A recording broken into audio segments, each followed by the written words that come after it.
today's video, we're looking at the worst deaths ever recorded, from a photographer mauled by a grizzly to a guide swept away by flash floods. These stories show how quickly nature's beauty can turn deadly. It was May 3rd, 2023. The sun had risen high over the 6-lane stretch of the Yamuna Expressway near Aligarh, its asphalt surface shimmering in the late morning heat. The toll road, engineered for speed with minimal curves and endless sightlines, had become an unofficial proving ground for India's motor vloggers. That morning, one of its most visible faces would attempt his final ride.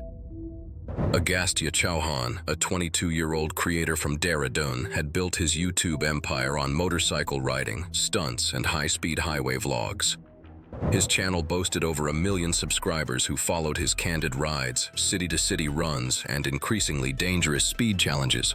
His Kawasaki ZX-10R superbike, capable of exceeding 180 miles per hour, had become his signature weapon in the pursuit of viral content. Chauhan had spent 3 years methodically building his brand around extreme motorcycle content, studying traffic patterns and highway layouts to maximize both safety and spectacle. His protective gear was professional grade, his bike meticulously maintained. But critics had long warned about the risks of his unsanctioned speed trials filmed in real traffic conditions.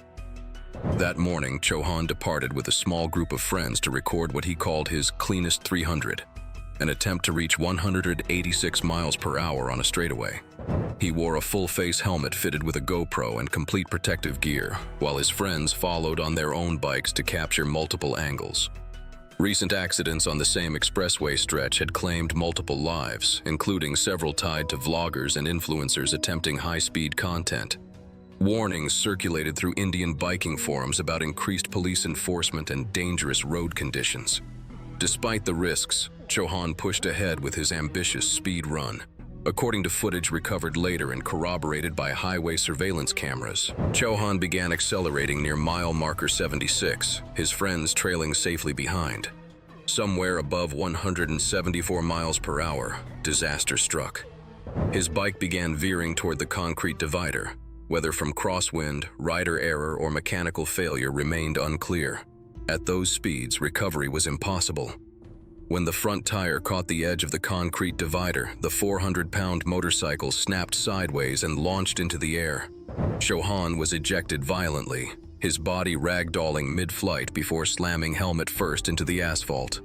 The impact split the helmet shell on contact, the force compressing his neck with lethal torque. He bounced once, then slid across the pavement limp and lifeless, leaving a wide smear of blood and shredded fabric in his wake. His friends stopped immediately, sprinting to his motionless form, but Chauhan was unresponsive. Emergency medical services arrived within 15 minutes, called by his friends, but he had suffered massive head trauma and was declared dead at the scene.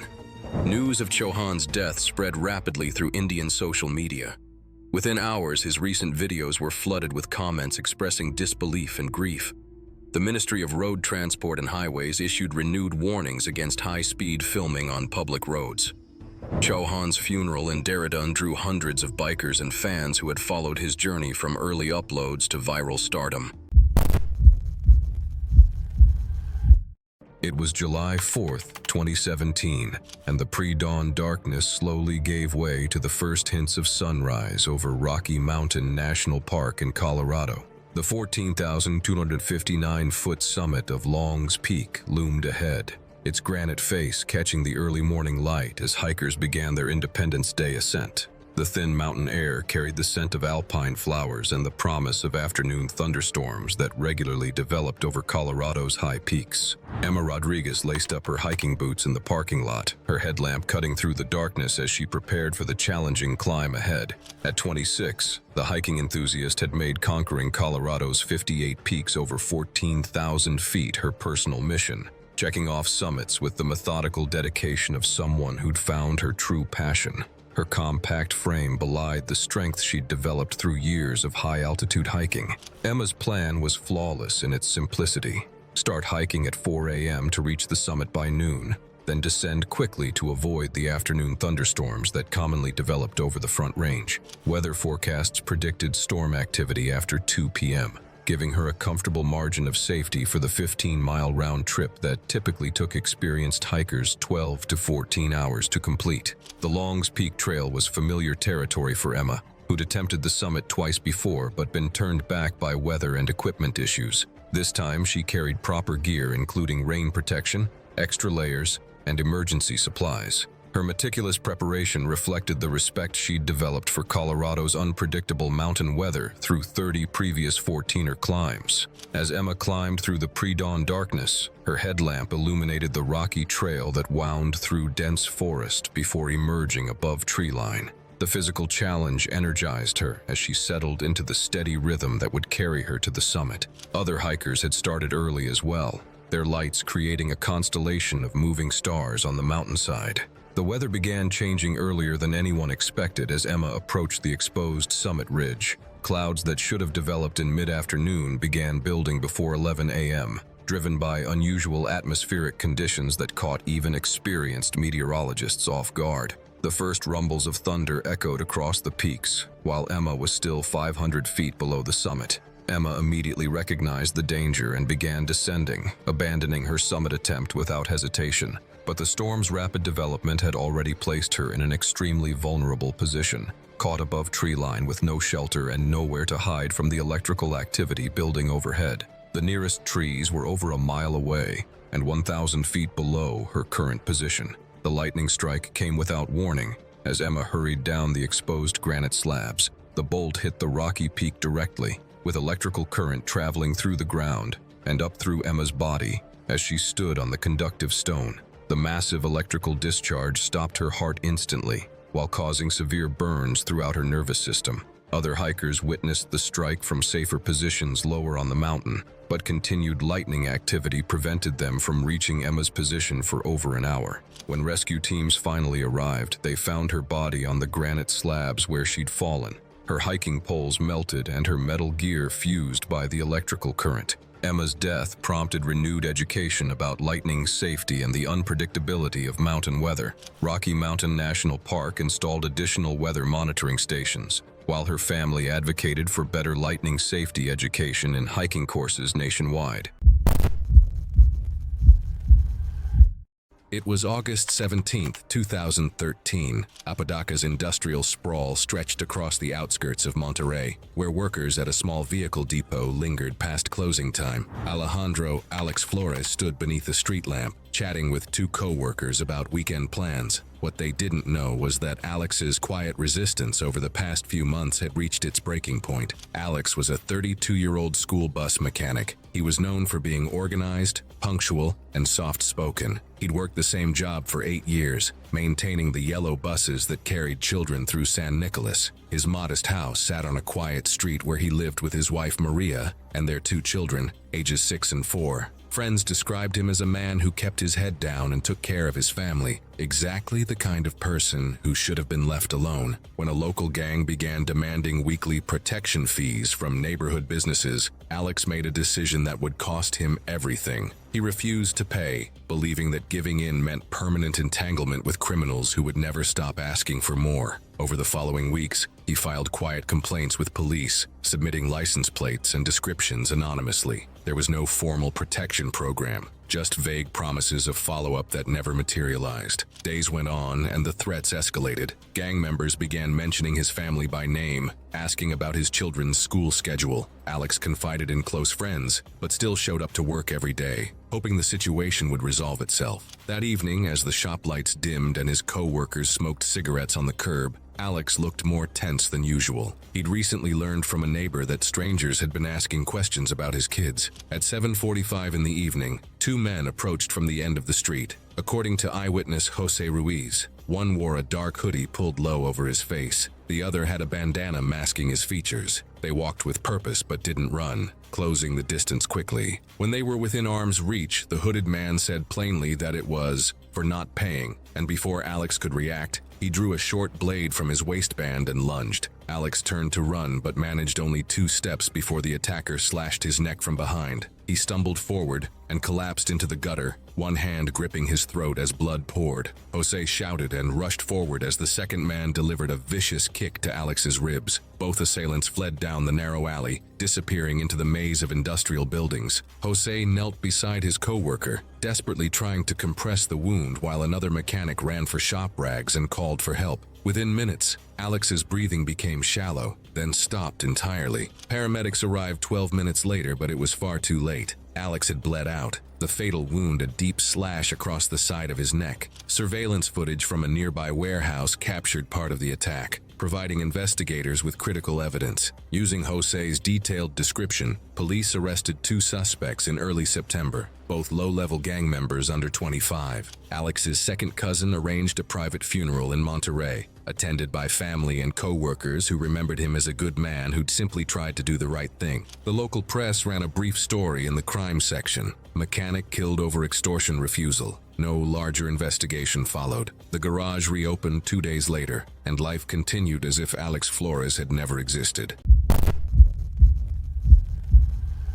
It was June 22, 2016, when Amber Callahan's perfectionist nature would ultimately seal her fate in the most horrific way imaginable. The 31-year-old senior escalator technician had built an impeccable reputation over her 12-year career with Metropolitan Elevator Services. Colleagues knew her as meticulous, detail-oriented, and someone who had never recorded a single safety violation. Her expertise made her the go-to person for Chicago's most challenging mechanical problems. That night, Union Station's main escalator had been producing disturbing grinding noises for weeks. Multiple repair attempts had failed to resolve the intermittent issues plaguing the aging 1970s-era system. The station management finally called Callahan for what they hoped would be a definitive solution. Security footage captured her arrival at 2:15 a.m., carrying specialized diagnostic equipment through the nearly empty terminal. The timing was perfect for maintenance work, with minimal passenger traffic and full access to the mechanical systems. She had specifically requested the overnight shift to avoid disrupting the thousands of daily commuters who relied on this critical transportation hub. Callahan descended into the escalator's mechanical pit beneath the moving stairs, immediately identifying the source of the problem. Several critical safety bolts had sheared completely off, causing the main drive chain to slip dangerously out of alignment. The situation was worse than anyone had anticipated, requiring immediate intervention to prevent complete system failure. Working alone due to overnight staffing limitations, she began adjusting the tension mechanism to realign the heavy steel chain. The older escalator lacked modern safety features that would have automatically shut down the system during maintenance. As she maneuvered around the complex machinery, her safety harness somehow became entangled in the gear assembly. The mechanical system continued operating, slowly but relentlessly pulling her deeper into the machinery. The massive gears began crushing her pelvis and lower torso, while the moving chains created devastating lacerations across her body. Despite her desperate attempts to reach the manual emergency stop, the positioning made it impossible. For approximately 90 seconds, Callahan remained conscious as the machinery systematically destroyed her body. The crushing injuries to her vital organs combined with massive blood loss finally ended her suffering. A maintenance janitor making his rounds at 5:45 a.m. noticed blood seeping from beneath the escalator platform. The horrific discovery launched an immediate emergency response, but it was far too late for rescue efforts. Emergency crews faced an unprecedented challenge extracting her body from the complex machinery, requiring 4 grueling hours of careful work to avoid further damage to her remains. The scene was so traumatic that several first responders required psychological counseling. The tragedy sent shockwaves through the elevator maintenance industry. Union Station immediately implemented mandatory buddy system protocols for all escalator maintenance work, ensuring no technician would ever work alone again. Additional emergency stop systems were installed throughout the facility, along with comprehensive safety equipment upgrades. Callahan's death became a catalyst for nationwide changes in escalator maintenance procedures, transforming industry standards to prevent similar tragedies. Her perfectionist approach to safety, ironically, became the foundation for protecting future generations of maintenance workers from the mechanical monsters they serviced daily.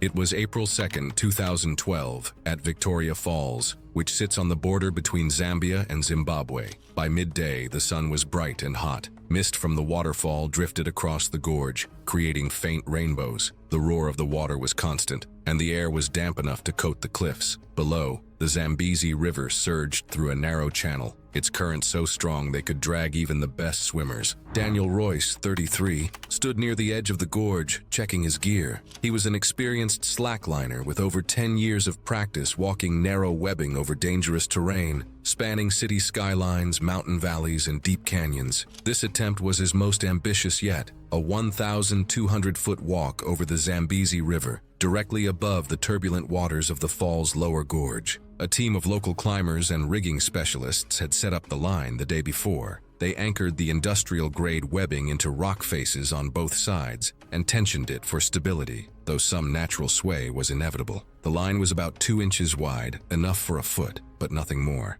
Event rules required Daniel to wear a safety harness attached to a leash that ran along the line. It wouldn't prevent a fall, but it could stop him from hitting the river directly. Even so, falling meant he could slam into the cliff wall or hang in a dangerous position in the mist and wind. Daniel had spent months preparing for this day, training for balance and learning to adjust for moisture on the webbing. But Victoria Falls was unpredictable. Gusts of wind could sweep through the gorge without warning, and mist could make the rope slick in seconds. By the time the small crowd gathered on both sides of the gorge, conditions looked favorable. Winds were light, and the sun was high. Daniel finished his stretches, inspected the rig one last time, and stepped onto the line. His first steps were steady. He kept his knees slightly bent, arms out for balance, placing each foot carefully in the center of the webbing. The line dipped slightly under his weight, but responded well to his control. Below, the Zambezi churned and foamed, but Daniel focused only on the webbing ahead. About halfway across, he stopped briefly to reset his stance.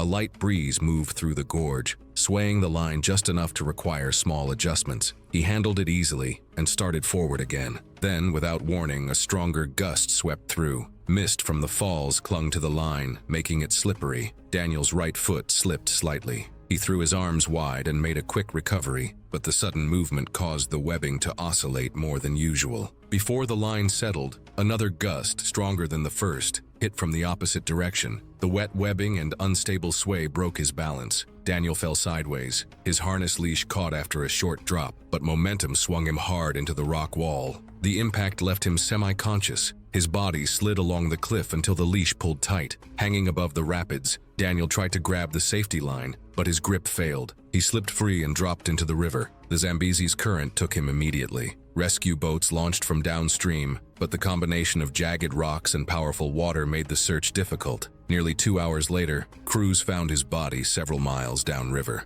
The cause of death was determined to be blunt force trauma from the cliff impact, followed by drowning. Slacklining organizations later stressed that even experienced professionals face extreme risk in such environments. A single slip, combined with weather and terrain, can turn a record attempt into a fatal accident.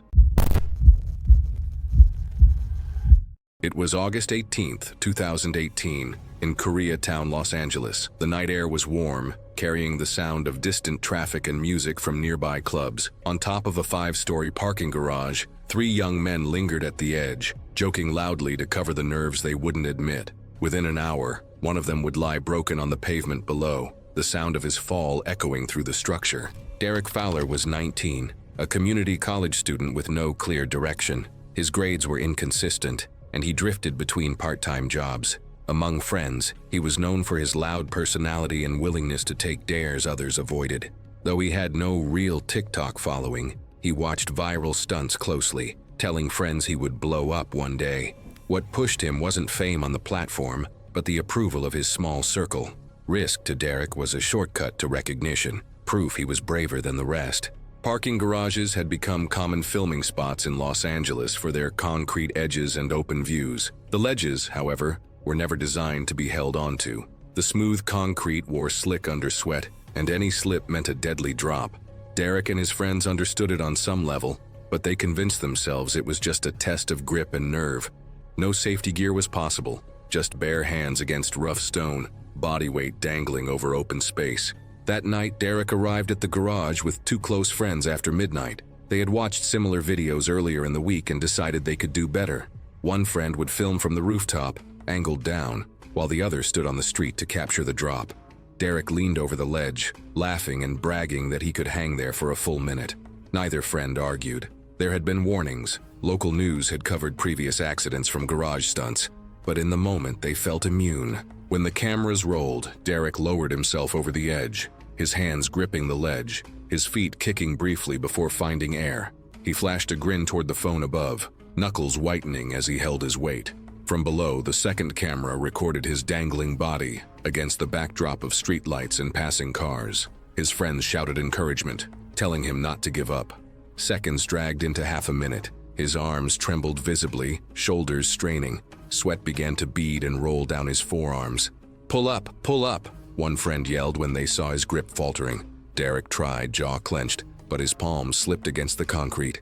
In one motion, he lost hold completely. He fell the full height, striking the roof of a parked car with a metallic crash that sent alarms blaring. His body bounced and tumbled onto the asphalt, limbs twisted unnaturally. From the rooftop, his friend froze, phone still aimed at the scene. The one below screamed and sprinted toward him, shouting Derek's name. Witnesses later reported that Derek never moved after impact. Derek's funeral drew classmates, relatives, and neighbors, many speaking in hushed tones about his recklessness. His parents remained quiet, offering no statement beyond grief. The LAPD issued another reminder against dangerous stunts on high structures but filed no charges. The video was taken as evidence, a permanent record of a moment that began as a dare and ended in irreversible loss. It was July 28, 2021. The late afternoon sun cast sharp shadows across the limestone ridges of Mount Sasita in the Dolomites, where craggy peaks dropped into deep valleys below. The air was still and clear, perfect conditions for filming. Along one narrow ridge trail, a small group of hikers stopped intermittently to record footage, unaware that within minutes, their casual outing would become a tragedy. Albert Deerland, a 22-year-old Danish YouTuber and online personality, stood near the cliff edge holding a selfie stick, focused entirely on his camera screen rather than the treacherous terrain beneath his feet. His channel had built a dedicated following of over 170,000 subscribers across Scandinavia, primarily teens and young adults who followed his comedic sketches, vlogs, and travel content. Deerland wasn't a professional content creator with major sponsorships or production teams. After a period of channel inactivity, he'd begun filming again, hoping to revive his audience with international travel videos. His style was deliberately informal, often filmed solo or with friends using handheld equipment, emphasizing spontaneity over polished production values. The Dolomites had been chosen specifically for their dramatic backdrops and Instagram-friendly terrain. That afternoon, Deerland was accompanied by two friends helping with basic filming duties. They were walking a marked tourist trail along Sasita's ridgeline, where countless visitors had taken photos before. But local signage clearly cautioned hikers to stay away from unmaintained cliff edges. The limestone formations were notoriously unstable, with loose gravel and fractured rock creating deadly hazards. Deerland was attempting to record a wide-angle walking shot of himself with the spectacular cliffs as backdrop, using a smartphone mounted on a selfie stick. He wore casual sneakers instead of proper hiking boots, prioritizing aesthetics over safety for his video content. According to statements given to local police and alpine rescue personnel, Deerland had gradually edged closer to an overhang of loose gravel and fractured limestone. One friend had reportedly warned him about getting too close to the unstable edge. Moments later, disaster struck. His foot slipped on the crumbling surface. He lurched sideways, desperately trying to regain footing, but the ground gave way beneath him like paper. He disappeared over the edge without making a sound, plummeting roughly 650 feet down a sheer vertical face into the valley below. His companions' screams echoed across the mountain as they frantically dialed emergency services. Other nearby hikers also alerted authorities. A mountain rescue helicopter was dispatched immediately from Bolzano, with crews locating Deerland's body quickly using drone assistance within an hour. Rescue personnel descended on foot to confirm the fatality. Deerland was pronounced dead at the scene from massive blunt force trauma. His body was carefully airlifted out after sunset, ending a young life dedicated to entertaining others online. The Danish Ministry of Foreign Affairs confirmed his death the following morning. His remains were returned to Denmark for a quiet funeral attended by family and close friends. His mother issued a brief statement requesting privacy during their grief. News spread rapidly through Scandinavian media, with fans posting tributes and memorial artwork. Fellow YouTubers shared condolences but refrained from speculation or reposting footage. The video he'd been filming was never released. Italian authorities issued renewed warnings about filming near unsecured alpine ledges, adding barriers and multilingual danger signs to prevent future tragedies at the site.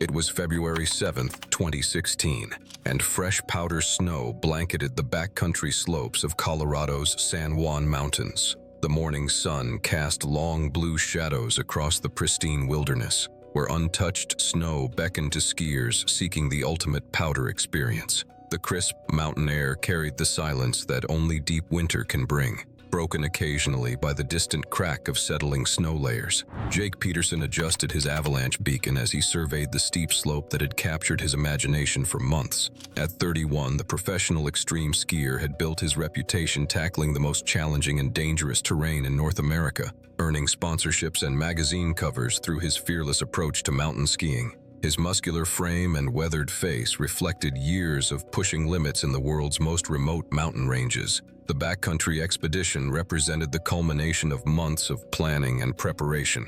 Jake had studied weather patterns, snow conditions, and avalanche reports with the obsessive attention to detail that had kept him alive through countless dangerous descents. Despite avalanche warnings issued for the area, his confidence in his abilities and safety equipment convinced him the risks were manageable. Jake's usual skiing partner had canceled the trip due to safety concerns, but Jake decided to proceed alone rather than miss the perfect powder conditions. His backpack contained all the standard avalanche safety equipment: beacon, probe, and shovel, gear that had saved his life on previous occasions. The slope Jake had chosen stretched 2,000 feet down the mountainside, with an average pitch of 38 degrees. Steep enough to generate tremendous speed, but not so extreme as to be unskiable. Fresh snow from the previous night's storm had created 18 inches of new powder over an older, more stable base layer. Jake pushed off from the ridge, his skis cutting through the powder in perfect rhythm as he carved elegant turns down the steep face. For the first 500 feet, everything went exactly as planned, deep powder flying around him like smoke as he descended through the pristine wilderness. Then, without warning, the entire slope began to move. The slab avalanche Jake triggered was massive, extending 300 feet wide and fracturing 4 feet deep into the snowpack. The entire slope began sliding as one cohesive unit, carrying Jake helplessly down the mountain at increasing speed. His years of avalanche training kicked in as he fought to stay on top of the moving snow, but the sheer volume of the slide overwhelmed his efforts. Jake tumbled through the avalanche for over 1,000 feet, his body battered against rocks and trees as the snow carried him toward the valley floor. His avalanche beacon was damaged during the violent ride. Its plastic case cracked and electronics scrambled by the impacts. When the avalanche finally stopped, Jake found himself buried under 8 feet of concrete hard snow that had set like cement around his body. He'd survived the initial burial and managed to create a small air pocket around his face, but the compressed snow made movement impossible. Search and rescue teams worked frantically for 6 hours, using probe lines and avalanche dogs to locate Jake's position. When they finally reached him, hypothermia and suffocation had already claimed his life. The experienced skier who'd conquered mountains around the world had been defeated by the very element that had given him so much joy.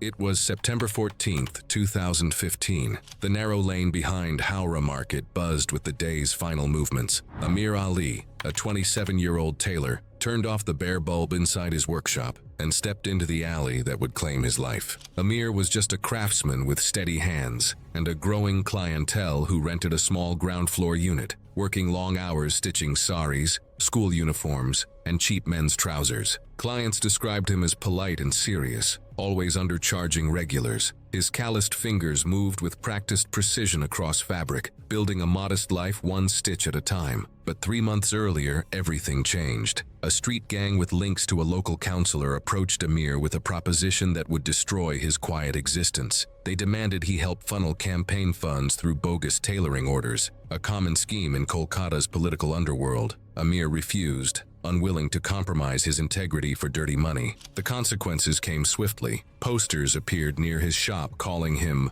a traitor to the ward. A local tea stall vendor warned him to stay careful. Friends urged him to relocate, but Amir stayed. He told neighbors he wouldn't be bullied out of the life he'd built with his own hands. That Monday afternoon, Amir worked until just past 5 o'clock. As he pulled the corrugated shutter halfway down, he waved to Sumita Sharma, a widow who lived in the next unit. She smiled and began locking her gate. Neither saw the two men waiting. Sumita heard it first. Raised voices, the scrape of metal against stone. When she stepped outside, she witnessed Amir being dragged into the narrow passage by two men in jeans and sandals. One wore a bandana over his mouth. They pinned Amir against the wall beside his sewing machine. He fought desperately, blocking the first swing of a metal rod, twisting out of their grip, but one attacker slammed the rod across Amir's shoulder, and he staggered. The second plunged a short knife into his chest. Amir fell hard onto concrete, blood spreading around his legs. The taller man struck again, this time to his skull. His body went still. Sumita screamed and ran for help. Two men from a nearby fruit stall rushed in, grabbing one attacker while the other fled. Amir lay motionless beside his broken sewing stool, blood seeping into half-stitched uniforms scattered across the floor. An ambulance arrived 20 minutes later, but Amir had already succumbed to head trauma and blood loss. His body was taken to a government hospital, then released for cremation. Neighbors left garlands and candles at the shuttered shop. Amir's funeral was held the next morning at the local mosque, attended by family, clients, and fellow artisans who quietly walked behind the hearse through the old market lanes. His sewing machine, still stained, was later moved to his parents' home in Baruipur. Within 48 hours, police confirmed the arrest of one suspect and launched a search for the second. Officials also opened a parallel investigation into the councillor's alleged ties to the extortion ring. It was September 8, 2018, when Chelsea Whitmore's lifelong fear of heights would become her final undoing in the most ironic way imaginable. Chelsea, a 34-year-old balloon artist from Albuquerque, New Mexico, had built her career around the very things that terrified her most. Despite suffering from severe acrophobia, she operated Skybound Celebrations, a novelty balloon business that brought joy to countless children's parties. Her specialty was creating massive character balloons that floated majestically above birthday celebrations. A perfectionist by nature, Chelsea was meticulous about every detail of her craft. She had spent years mastering the delicate balance between helium ratios and balloon materials, always pushing boundaries. Her backyard workshop was filled with colorful latex creations, each one a testament to her artistic vision. As the annual Albuquerque International Balloon Fiesta approached, Chelsea was preparing her most ambitious project, a colossal 15-foot SpongeBob SquarePants balloon for a major client's corporate event. She had been experimenting with ultra-lightweight helium mixtures, hoping to achieve unprecedented buoyancy. That Saturday afternoon around 3:30 p.m., Chelsea was in her backyard workshop, carefully inflating the massive yellow balloon. The SpongeBob creation was nearly complete, its cartoon features taking shape as helium filled the specially designed chambers. What she hadn't anticipated was how the balloon's enormous size would react to desert winds. As Chelsea worked to secure the balloon to a heavy concrete anchor block, she became entangled in the complex network of guide ropes. The ropes, designed to keep the balloon stable during inflation, wrapped around her waist and legs as she maneuvered around the massive creation. Without warning, a powerful 35-mile-per-hour wind gust struck the area, common for September afternoons in New Mexico. The combination of the balloon's massive surface area and the ultra-light helium mixture created the perfect storm. The SpongeBob balloon, with Chelsea still entangled in its anchor lines, was lifted violently into the air. Neighbors watched in horror as Chelsea was carried carried approximately 200 feet above the residential neighborhood, her small frame dangling helplessly from the ropes. For nearly 4 agonizing minutes, witnesses could see her struggling desperately to free herself, her acrophobia making the situation even more terrifying. The balloon's fabric, not designed to handle such stress, began showing signs of failure at 180 feet altitude. Small tears appeared in the material, causing rapid decompression and erratic movement. The balloon lurched and spun unpredictably as helium escaped through the growing ruptures. Then, catastrophically, Chelsea fell. Her body plummeted at terminal velocity, impacting a concrete driveway 3 blocks from her workshop. The fall resulted in complete skeletal fractures and massive internal organ damage, killing her instantly. The partially deflated SpongeBob balloon continued drifting before coming to rest several blocks away. Emergency responders arrived within 8 minutes, but could only confirm what witnesses already knew. The incident, captured on multiple cell phone videos, quickly went viral, spreading across social media platforms within hours. The tragedy prompted New Mexico to implement stricter safety regulations for commercial balloon operations. The irony of Chelsea's fate was not lost on those who knew her best. A woman who had spent her entire adult life afraid of heights, yet dedicated her career to creating objects that soared through the sky, had ultimately been claimed by the very thing she both feared and loved most.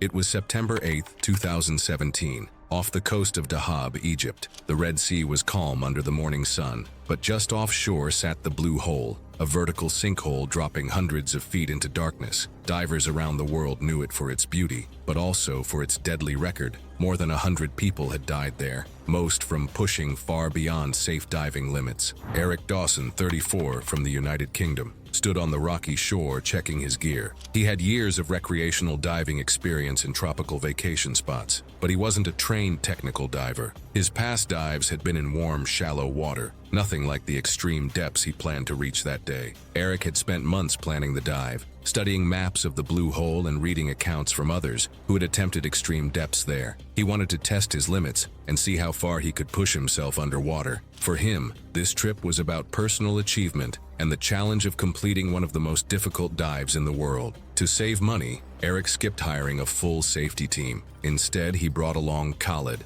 a local underwater photographer. Khalid had no training for deep technical dives, but he agreed to film from a safer depth while Eric went for his record attempt. The weather was perfect. The water was clear, with sunlight streaming down the reef walls. Eric entered the water and began descending along the vertical drop. His plan was to go beyond 300 feet before starting a slow, staged descent to avoid decompression sickness. By the time he passed 200 feet, the water temperature had dropped sharply, and the pressure on his body was extreme. Khaled stopped at 130 feet, watching Eric's figure fade into the blue below. At around 300 feet, Eric began feeling the effects of nitrogen narcosis, a mental fog caused by breathing compressed air at high pressure. It slowed his thinking and made reading his depth gauge harder. Instead of turning back immediately, Eric paused at about 350 feet to adjust his camera, losing precious ascent time. When he finally started going up, he moved too quickly. Panic appeared to set in as he overshot his planned decompression stops.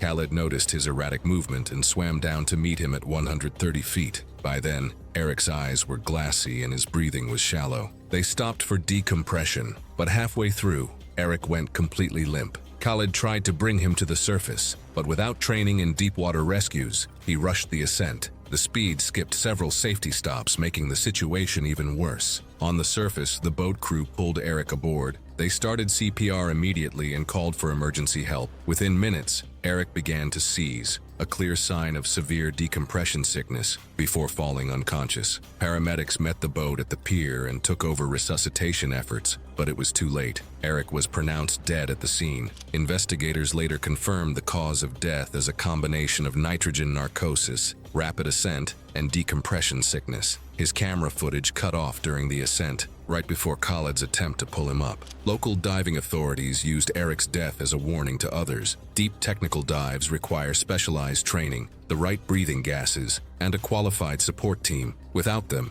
even experienced recreational divers face overwhelming risks. It was November 14th, 2019 in Moscow. The late afternoon light was already fading, and the air carried a sharp chill. Along the banks of the Moskva River, a small group of teenagers gathered at the base of a bridge. laughing nervously and checking the recording angles on their phones. None of them said it aloud, but the silence of the cold river below made the game feel heavier than they admitted. By nightfall, their dare would end with one of them gone. Anastasia Ivanova was 16, a quiet schoolgirl who often blended into the background of her classes. Among friends, however, she was drawn to the sense of belonging that came with shared risks. She had begun following thrill-seeking videos on TikTok earlier that year, fascinated by the adrenaline of dares she would never attempt alone. Unlike others who chased popularity, Anastasia wanted recognition only from her small circle of friends. Risk wasn't natural to her, but it was something she tolerated to stay included. The bridge they chose that evening spanned a shallow stretch of the Moskva. The drop was not enormous, but the stone supports broke the surface in uneven ways, and the river's November current was icy and fast. The water's depth varied, deep enough for a clean landing in one spot, but dangerously shallow just feet away. Locals knew the river well and avoided swimming past early autumn. The teenagers, armed with only a phone camera, overlooked those risks, focusing instead on how dramatic the footage might look against the city backdrop. The plan was to climb the railing and jump in, one after another. Two girls went first, leaping quickly and splashing down. Their laughter was strained as they fought the freezing water, shivering while pulling themselves toward the bank. Anastasia climbed next, gripping the railing tightly, her face pale. One friend teased her hesitation, and the others laughed. She shook her head, still clinging to the metal, but after more urging, she shifted her weight forward. Eyewitnesses later said she looked terrified, holding her breath as if bracing for pain. As she pushed off, her foot caught on the iron railing, twisting her body sideways in midair. She slammed into a stone support with her shoulder and head, the impact producing a sickening crack that several bystanders swore they heard from above. The blow likely fractured her skull, and a smear of blood marked the stone before her body flipped. She plunged headfirst into the river, striking the surface at an angle with a heavy, lifeless thud before vanishing beneath the black water. Her friends screamed in panic. Two of them jumped in despite the shock of the icy current, which clawed at their chests and made breathing difficult. When they reached her, she was limp, arms floating unnaturally, her eyes half open but unresponsive. They grabbed hold of her under the arms, dragging her toward the bank. They shouted her name over and over, their voices breaking in fear. Witnesses on shore pointed to the red stain spreading in the water and ran to call emergency services. Paramedics arrived minutes later, hauling her onto the embankment. Her skin was pale, lips already turning blue from the cold, and blood ran freely from the gash in her scalp. They began chest compressions and tried to ventilate her, but she showed no response. The wound on her head continued to seep as they worked, pooling beneath her on the concrete. After more than 20 minutes of effort, she was pronounced dead at the scene. Anastasia's funeral was quiet, held in her neighborhood church with classmates and teachers present.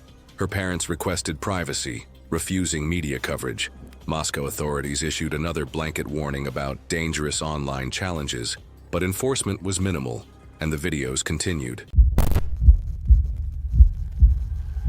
It was July 29, 2019. The evening heat lingered over the red rock mesas of southern Utah as twilight approached. Beyond the edge of a private airstrip in Washington County, a faint buzzing echoed across the desert as a paramotor arced into the darkening sky. Within minutes, the sound cut out abruptly. By nightfall, no one had heard from the pilot, and a search would soon reveal one of YouTube's most tragic losses. Grant Thompson, a 38-year-old creator behind the King of Random YouTube channel, had built his reputation combining backyard science with controlled experiments and spectacular builds. Since 2010, he'd grown his subscriber base into the millions by blending curiosity with accessible spectacle, launching dry ice rockets, melting metal, and testing physics in ways that captivated viewers worldwide. As a licensed pilot, Thompson had developed a serious interest in powered paragliding, sometimes incorporating aerial footage into his channel as supplementary material.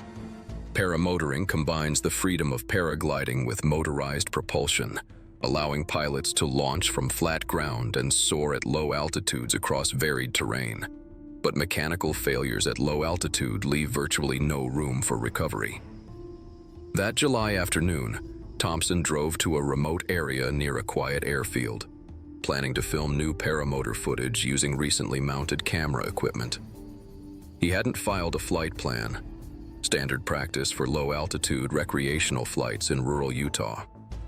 He texted a colleague before takeoff but gave no indication of his planned flight duration or route. When Thompson failed to check in that evening, his family grew increasingly concerned. A GPS tracker on his phone showed irregular flight patterns, circling movements that abruptly stopped mid-transmission. Local authorities were contacted immediately, launching a search operation before sunrise. Just after dawn on July 30th, a Washington County search and rescue team located the wreckage in scrubland several miles from the nearest road. Thompson was found deceased at the crash site.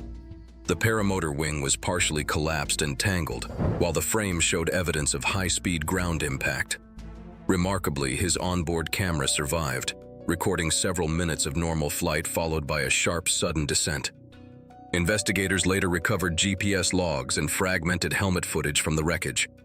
The final seconds showed a violent mid-air shudder, followed by a sudden nosedive. Then screaming wind, spinning terrain, and a sharp, abrupt impact. The pilot's body was dismembered by the force. His torso was thrown nearly 40 feet from the fuselage. While the exact cause couldn't be confirmed due to corrupted telemetry, the evidence pointed to a catastrophic stall triggered by either mechanical failure or a sudden wind shear. Pilot error and sabotage were ruled out. The Federal Aviation Administration temporarily closed local airspace for 2 days during the investigation. News of Thompson's death was announced through the King of Random's official social media channels and confirmed in a tribute video posted by his collaborators, featuring highlights of his innovative work. His funeral was held privately in Utah, with fans and fellow YouTubers sharing condolences across multiple platforms. Tribute compilations emerged throughout the following week, celebrating his contributions to science education and creative experimentation. It was September 30th, 2014, and the desert sun blazed overhead as tourists gathered at the entrance to Antelope Canyon in Arizona. The narrow slot canyon stretched deep into the earth, its sculpted sandstone walls creating a natural cathedral where shafts of sunlight painted ethereal beams across the flowing rock formations. The air hung still and heavy, carrying the earthy scent of ancient stone and the distant rumble of thunder from storms brewing miles away. Michael Torres checked his weather radio one final time as he prepared to lead his group into the canyon's depths. At 29, the experienced tour guide had safely escorted hundreds of visitors through these narrow passages, earning a reputation for his knowledge of the canyon's geology and his commitment to safety. His sun-weathered face and calloused hands reflected years of desert guiding, while his easy smile put nervous tourists at ease. The morning weather briefing had mentioned possible thunderstorms in the region, but they appeared to be developing far to the north and east, well away from the canyon system. Michael's group consisted of 12 excited tourists, including 2 families with young children who'd traveled from across the country to witness the famous light beams that made Antelope Canyon a photographer's paradise. Michael had been guiding in slot canyons for over 5 years, developing an intuitive understanding of weather patterns and flood risks. The canyon's narrow walls, carved by millions of years of flash flooding, created both its beauty and its danger, a fact Michael never let his clients forget. As the group descended into the canyon's narrow confines, Michael pointed out the geological features that made the location so spectacular. The walls rose 120 feet above them, sometimes narrowing to just 3 feet wide, creating an otherworldly environment where sound echoed strangely and light took on magical qualities. 15 miles upstream, heavy rainfall had begun without warning as a sudden thunderstorm developed with unusual intensity. The desert's hard-packed earth couldn't absorb the massive volume of water, sending torrents rushing toward the lower elevations where Michael's group explored the canyon's deepest sections. The first sign of danger came as a distant rumbling sound that Michael initially mistook for aircraft passing overhead, but his years of experience quickly identified the ominous noise as something far more threatening. The roar of approaching floodwater channeled through the narrow canyon system. Michael immediately ordered everyone to climb the canyon walls, his voice cutting through their casual conversation with urgent authority. The tourists looked confused as he began pushing them toward any handhold or ledge that might offer escape from the canyon floor. The wall of water hit the canyon with the force of a freight train, carrying boulders, debris, and thousands of gallons of churning brown water. Michael managed to boost several tourists to safety before the flood swept him and 3 others into the violent current. The canyon walls amplified the roar of the water as it battered everything in its path. Those who'd reached safety watched helplessly as Michael disappeared beneath the surface, his body tumbling through the rapids like a rag doll. The experienced guide who'd spent years protecting others was powerless against the raw force of nature unleashed in the narrow confines he knew so well. Michael's body was found over a mile downstream, trapped beneath debris and rocks where the floodwater had finally deposited its deadly cargo. The incident led to immediate closure of all Slot Canyon tours during monsoon season, while advanced weather monitoring systems were installed to provide real-time flood warnings for tour operators. It was June 19, 2017. A quiet winter evening was settling over Melbourne's outer suburbs, and the Dandenong Creek Trail had thinned out from its usual bustle of cyclists and commuters. Grace Thompson ran alone along a wooded stretch, her breath visible in the chill air, earbuds in, jacket zipped high, unaware she was running toward her final moments. Grace was a 29-year-old child welfare caseworker at a mid-sized NGO focused on family support services, dedicated to protecting vulnerable children and families. Her colleagues described her as thorough and principled, qualities that had recently put her life in danger. In the months prior, Grace had submitted detailed internal reports exposing financial mismanagement by senior staff, specifically inflated travel reimbursements and grant money diverted to personal expenses. While the board took public steps toward reform, Grace privately told a friend that one board member, Darren O., had become cold and hostile, believing she had made him a target. Grace maintained a strict routine: office by 8 a.m., field visits midday, trail run after work. That Monday, she left the building at 5:12 p.m., still wearing her staff ID clipped to her pocket. The trail entrance was 5 minutes from her apartment, a familiar path she'd run hundreds of times before. At approximately 5:41 p.m., Paul Chen was jogging 60 feet behind Grace when he witnessed something that would haunt him forever. A man in a gray hoodie stepped from the brush. Paul initially thought he might be homeless until he noticed the gun in the man's hand. The man blocked Grace's path and demanded that she hand over her phone. She removed one earbud, confused, as he told her to delete the files. Grace backed away, refusing, and the man raised a small black revolver and shot her once in the abdomen at close range. She collapsed instantly onto the cold asphalt. Paul shouted and sprinted toward them, but the gunman fled into the adjacent woodland. Paul remained with Grace, who was bleeding heavily from the wound. Struggling to speak, she asked him for help as he pressed his jacket against the injury and called emergency services. Paramedics arrived within 11 minutes. Grace was rushed to Royal Melbourne Hospital in critical condition, underwent emergency surgery, but died 2 hours later from internal bleeding. Detectives recovered CCTV footage from a nearby park entrance, showing Darren O. lingering in the area shortly before the attack. He was arrested the next morning and charged with premeditated murder. Grace's funeral was held 4 days later at a small church in Ferntree Gully, attended by family, co-workers, and several former clients who credited her with changing their lives. Her parents requested no media presence, and the service remained quiet, personal, and untelevised. In response to her death, Victoria Police launched a review of threats against whistleblowers in non-profit sectors. Officials opened a separate inquiry into the NGO's financial practices and board oversight procedures. It was November 12, 2017, when 33-year-old Courtney Baxter arrived at a residential property in Asheville, North Carolina, carrying mounting financial pressures. As a certified arborist with over a decade of experience, Baxter had built a reputation for meticulous tree removal, but recent economic struggles forced him to take on more jobs and cut preparation time. The towering 150-year-old oak tree stood like a monument, reaching nearly 80 feet into the crisp autumn sky. From outside, the massive trunk appeared solid and healthy, showing only minor signs of age. What Baxter couldn't see was extensive internal decay that had silently hollowed out the tree's core for decades, creating a hidden cavity that would become his tomb. Neighbors watched as he unloaded climbing gear and chainsaw equipment at 8 a.m., noting his professional demeanor despite his rushed timeline. The job seemed straightforward: remove the diseased oak threatening the nearby house. Standard procedure called for a top-down approach, systematically removing branches before tackling the main trunk. Baxter secured his harness and began ascending,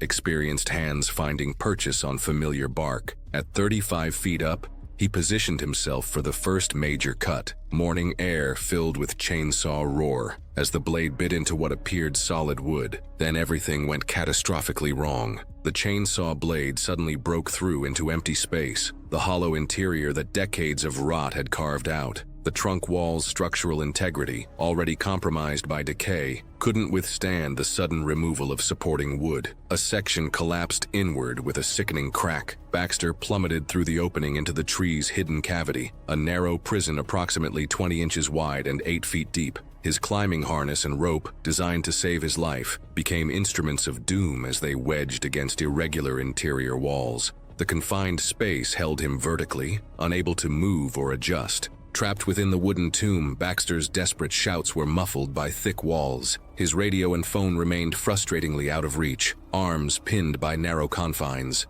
The cruel irony wasn't lost. Imprisoned within the very tree he'd come to remove, its hollow heart becoming his final resting place, the restricted vertical position began taking its deadly toll. Unable to shift weight or change position, pressure on his chest and diaphragm gradually increased. Positional asphyxia, a silent killer claiming victims trapped in positions restricting breathing, began its relentless work. For approximately 45 minutes, Baxter fought against his wooden prison, breathing becoming increasingly labored as his body struggled against the unnatural position. The century-and-a-half-old tree claimed its final victim, holding him in a hollow embrace until strength finally gave out. When Baxter failed to arrive at his 2 p.m. appointment, concern grew rapidly. His punctuality reputation made the absence immediately suspicious. Family members arrived at 4:30 p.m., finding his truck parked exactly where he'd left it. Faint sounds from within the massive oak seemed impossible. Rescue crews arrived with specialized cutting equipment, working frantically to create access. But precious time had run out. Baxter had succumbed hours earlier. The tragic incident sent shockwaves through the arborist community, highlighting hidden dangers even experienced professionals face. New safety protocols were immediately implemented,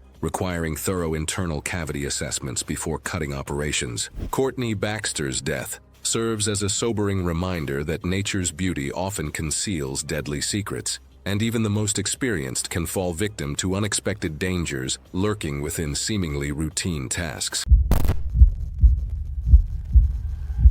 It was October 4th, 2013, in the western Caucasus Mountains of Abkhazia, Georgia. The entrance to Krubera Cave opened wide in the limestone hillside. Dark and cold, moss covered the rocks, and water dripped steadily from above. Inside lay the deepest known cave in the world, dropping more than 7,200 feet through steep vertical shafts, narrow tunnels, and water-filled passages where the temperature stayed close to freezing all year. Jacob Ilyev adjusted his caving equipment as he prepared for the descent that would either establish his legacy or claim his life. At 41, the Bulgarian caver had spent more than 2 decades exploring subterranean systems across Europe, earning recognition in the community for his technical skill and calm under pressure. His weathered helmet and scarred gear reflected countless hours spent navigating the world's most challenging underground environments. The world record attempt represented Jacob's goal to achieve the deepest dry descent without diving equipment through Krubera's flooded sections, a feat that demanded precision, endurance,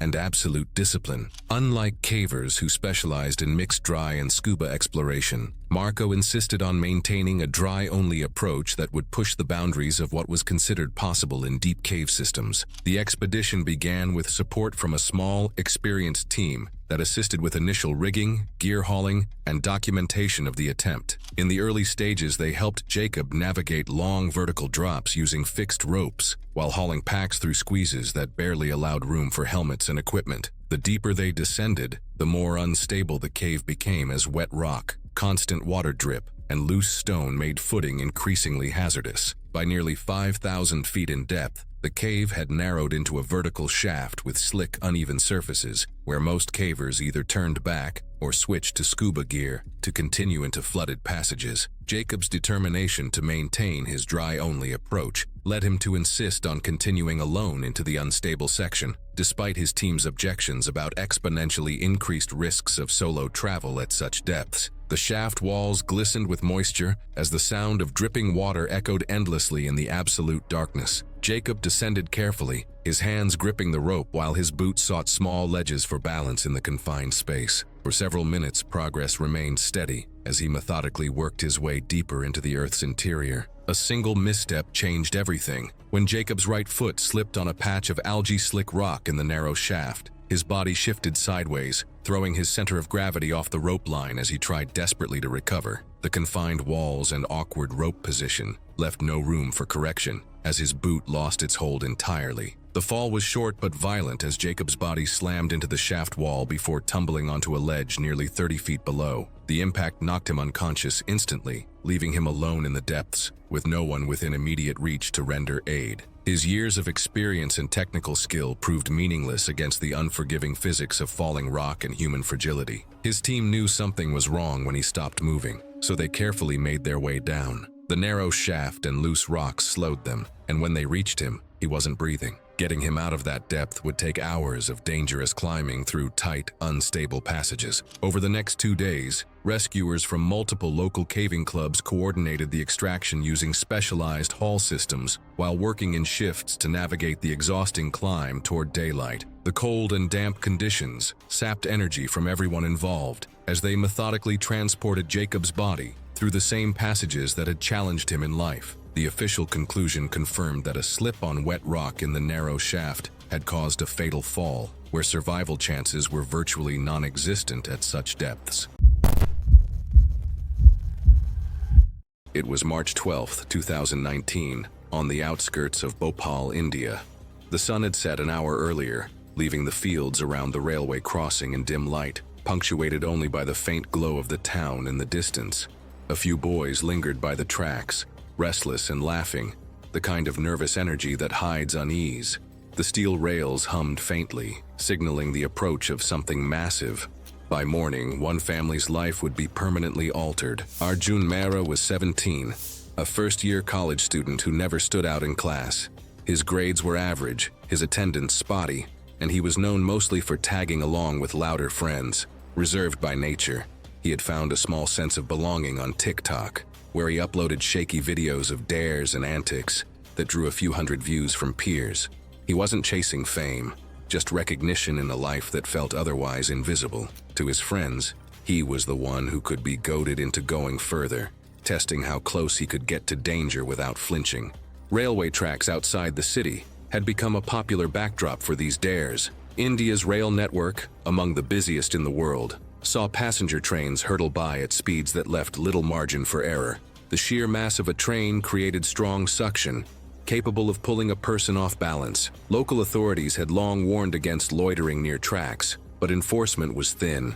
For boys like Arjun and his friends, the tracks weren't just dangerous, they were a stage, a place to prove themselves under the cover of darkness. That evening, the plan was simple. Film themselves standing as close as possible to the passing train, posting the clip later with a caption about bravery. It wasn't new, others had done the same, but the unspoken rule was to outdo the last attempt. When they reached the crossing, one boy took out his phone, holding it steady as the group positioned themselves. The distant horn of the train echoed through the night. One friend muttered that they were already too close, but Arjun scoffed, stepping forward until his toes nearly touched the gravel shoulder. The others shouted at him to hold back, but he only grinned. The ground began to shake, the low rumble swelling into a roar. The headlight beam grew larger, flooding the tracks with blinding light. Arjun tilted his chin toward the phone, as though daring the machine itself. His friends, just behind him, shifted nervously. One shouted again for him to move, voice cracking with panic. The train bore down at full speed, a wall of steel and sound. At the last second, the force struck. Witnesses later said it looked as if the air itself had ripped him from where he stood. The edge of the train caught his arm and shoulder, snapping bone with a crack that carried even over the roar. He spun violently, slammed against the side of the speeding car, and was sucked down into the gap. The wheels tore through him with a grinding thud, shredding his body against the ballast in a spray of blood and fragments. His friends screamed, stumbling back as the phone slipped from one boy's hand, still recording the blur of steel rushing past. When the final carriage vanished into the dark, the sudden silence was filled only by gasps, sobs, and the sight of what had been left behind on the tracks. Police arrived after a frantic call from nearby residents. They recovered the phone, its screen cracked, but still playing the final moments. The footage circulated briefly before authorities pressured social media platforms to suppress it. At Arjun's funeral, held quietly the following day, relatives wept but said little publicly. Among friends, guilt hung heavy. They admitted they had egged him on, each one pushing the dare further until the line had been crossed. The Railway Protection Force issued a new warning against filming near tracks, placing additional guards at busy crossings. Thanks for watching. Want to watch more? Click on your screen now.